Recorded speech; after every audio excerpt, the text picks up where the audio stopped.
Last time, nagbaklas tayo ng machine at nagpalit tayo ng radiant sensor. Now, isang video na naman ang ating ipapakita sa inyo. Kaya mga padi, manood kayo. Magpapalit tayo ng door switch ng ating dryer machine. Tatanggalin natin itong connection. Actually, pwede naman to sanang dukutin lang. Kaso nga lang, para maipakita ko sa inyo ng buo,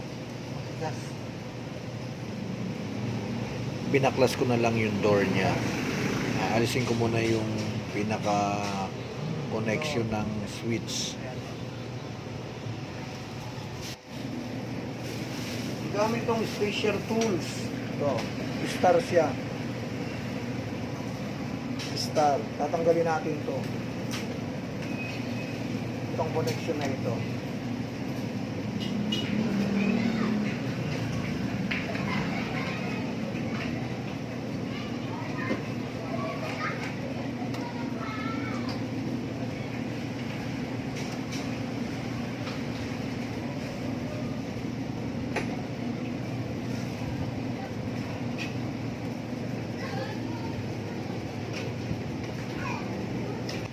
Ang reason pala bakit kailangan nating palitan yung door switch is nagtutuloy-tuloy yung dry niya. Kahit zero na, tuloy-tuloy pa rin siya. So, ang sira talaga nun is door switch. Kaya need talaga siyang palitan.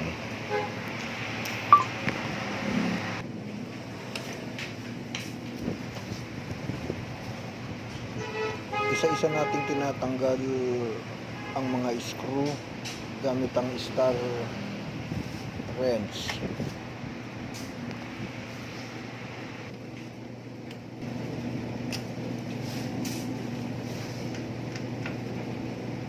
Yan, lahat ito aalisin.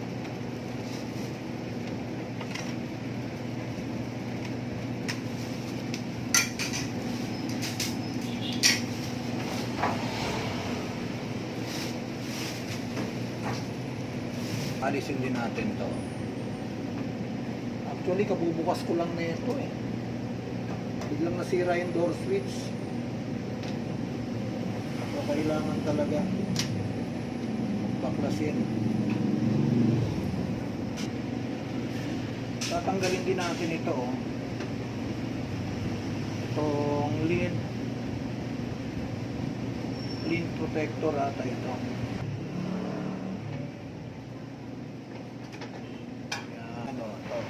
Yung lint cover po na yan is hindi ko na naipakita yung video. Medyo madali lang naman yan at saka ako lang kasi yung nag-iisang nag-video. That's why. Dito naman tayo sa front door. Yan, kailangan alisin dito. Ang front door. Kasi makuha naman yun.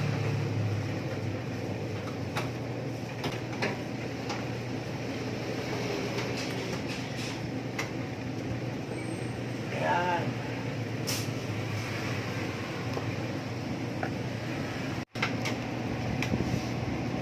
Ayan, ganyan lang po kadali baklasin yung front door.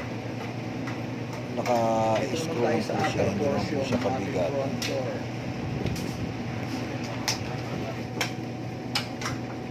Ako itong machine binablog ko, sir. Oo. Para di ano din.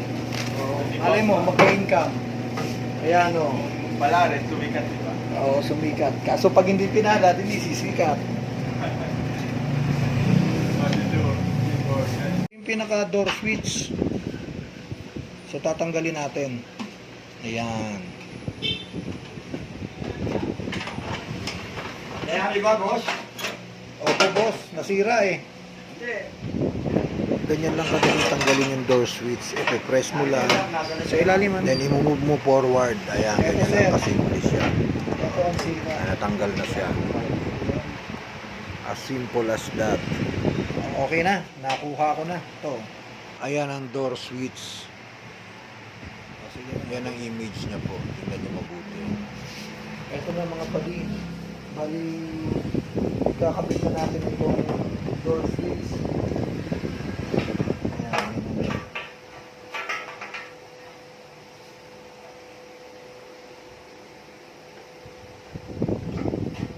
Ayan.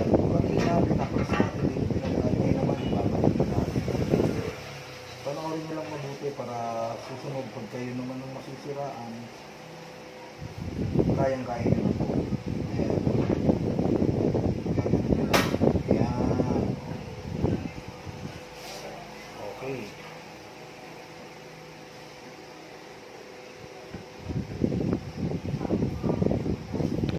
Ayan, ito na siya. Oh. Ganyan lang kasimple yan. Simpleng-simple. Ito yung kabila. Ayan. Bali dyan ko siya pinasok. Papunta rito. Ayan, tumagos yan dyan. Ayan, ngayon naman mga padi, ikakabit na natin itong front door. Ayusin lang muna natin. Tayo sa front door. Medyo mabigat lang at wala tayong katulong.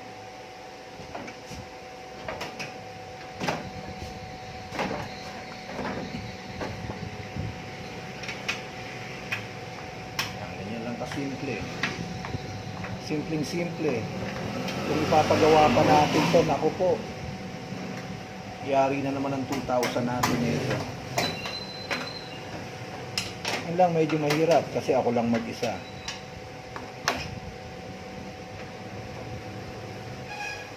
Pero kayang-kaya naman. Sasagain mo lang talaga. Nakaumay na rin kasi magpagawa sa mga technician talaga naman. Grabe maningil. Hindi na makatarungan eh. Kaya salamat na lang ako, may friend akong si Moises na tumutulong sa akin. Yan.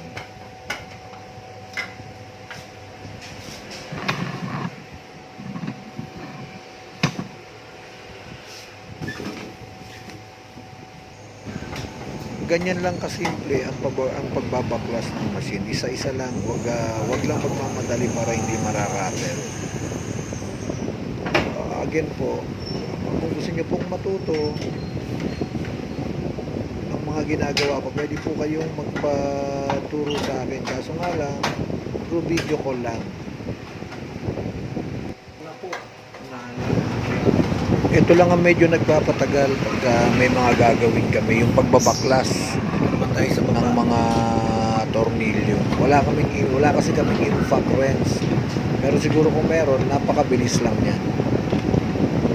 Puro mano-mano lang ang gamit namin yan sa gawing baba na po kami. Napaka-importante po nito na dahan-dahan. Dahan-dahan lang para matandaan nyo rin kung saan-saan yung mga tornilyo. Hindi naman maliligaw yung mga tornilyo nito eh kasi pare-pareho lang ang sukat ng tornilyo nila.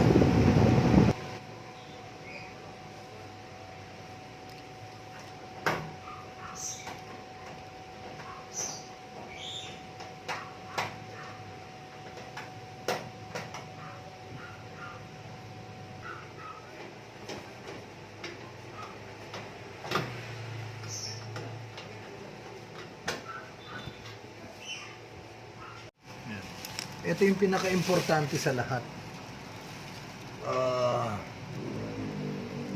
Kailangan may connect ito. Yan. Yan ang importante sa lahat.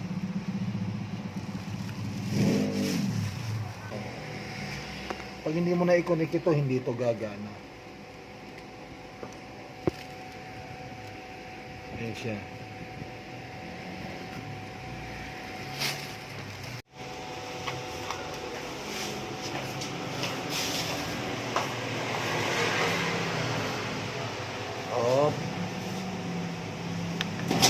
Yan, ayan na, gumagana na.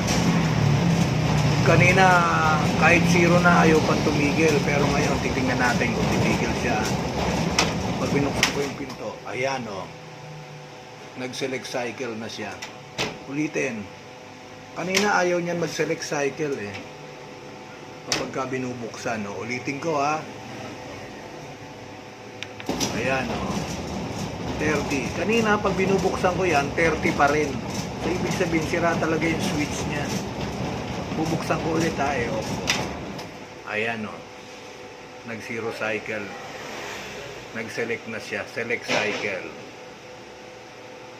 Yan ang complete na. So natapos na nating palitan yung door switch. Ngayon isinara na natin. Ito na po yung pinaka last na isasara natin at yung cover sa taas.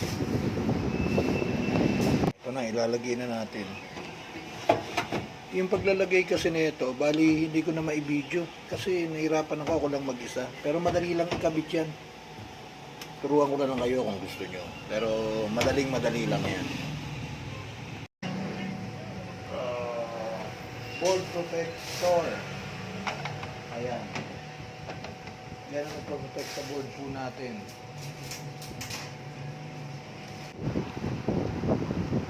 Ayan na po mga padi. Patapos na po yung video po natin. Again sa mga laundry owner po dyan na gustong makatipid, panoorin nyo lang po yung mga ina-upload ko pong video. Para po sa atin lahat yan. Pakiusap lang po, sana po paki-like, share at paki-subscribe po ang ating Eric's Channel Laundry. Maraming salamat po. See you again for our next video.